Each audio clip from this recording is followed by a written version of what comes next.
हमारे यहाँ जैसे विजयादशमी का बड़ा महत्व है, वैसे ही विजया द्वादशी का बहुत महत्व है। वामन जयंती, वामन द्वादशी को ही विजया द्वादशी कहते हैं। तो आप सभी को वामन जयंती की बहुत बहुत बधाई है। जब भगवान अदिति माता के गर्भ में थे, तब ब्रह्मा जी ने भगवान की स्तुति की।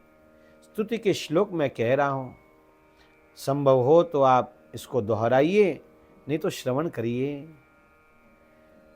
ओम जयोरुगाय भगवन्नुरुक्रम नमोस्तुते।